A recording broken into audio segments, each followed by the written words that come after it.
Julio, I think, has a question. I'm just kind of wondering, maybe you folks could answer this. It seems like, in this country built on the notion of diversity and how all of the different ideas have built this wonderful country, and how we're the American exceptionalism, that we're so great because we can have all these different ideas coming. You would think that elected leaders would want to be heroes and say, hey, we're bringing in all the, we're bringing in all the ideas. We're making it possible for you to have real choices and for us to move forward. What would it take for them to see that as their role? You would hope that the legislators in Harrisburg would be as enlightened as our own Senator Fulmer here. But the reality is they are out to crush us with every tool that they have. I brought with me here a letter. This is the letter that was sent to the Libertarian Party state chairman in 2010. That was the year that every third party and independent candidate statewide was challenged and thrown off the ballot or intimidated off the ballot. This is the letter that we received from the Republican challengers. Quote, following up on our conversation earlier this evening, I do not have exact figures on what our cost will be if our signature count continues and my clients are required to complete the review and move forward with a hearing.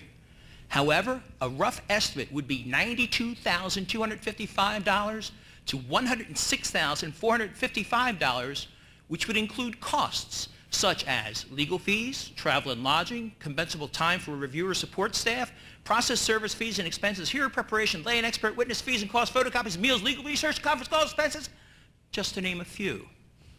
These costs are comparable to the costs awarded in recent years by the Commonwealth Court in similar nomination paper challenges, including nomination papers of Nader, nomination papers of Romanelli, which, as you know, were assessed not only against the candidates, but also against their lawyers and their law firms.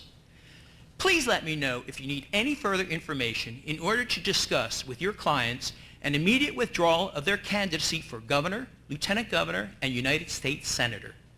As I stated, the sooner that your clients agree to withdraw, the more likely my clients will agree not to pursue recovery of all their costs incurred in pursuing this matter. Best regards, Ronald somebody or other Esquire. And then, after it was all over and we all withdrew, Vic Stabile, currently sitting on Pennsylvania Superior Court, said, quote, in writing, I am very pleased to report to you that the challenges to the Green, Tea Party, and Libertarian candidates for statewide office have been successful, and these third-party candidates will not be appearing on the November ballot. That was the Judge Supreme Vic Court Justice Stabile. This is extortion. This is nonsense. If the TV cameras were running, I tell you what I really think of it. They're out to crush us, and I'm fully expecting a challenge this year. You guys should expect one as well. Be ready. They're coming for us. They don't believe in democracy. And I want to point out that in 2006, when we filed all of those signatures, I was threatened on a regular basis from the bench by the judges, not the judges saying, hey, Mr. Romanelli, no one's ever filed this many signatures. How did you do it?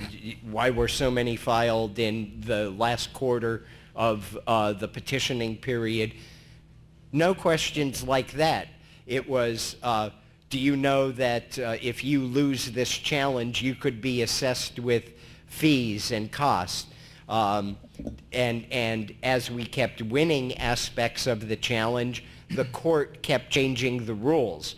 And I point this out because even the courts are so corrupted and so politicized. That's really the last bastion of defense that democracy has, is an objective and grounded in law and fairness makeup on its courts. And that's not the case, and I certainly know what I'm talking about because I come from Luzerne County, the Kids for Cash County.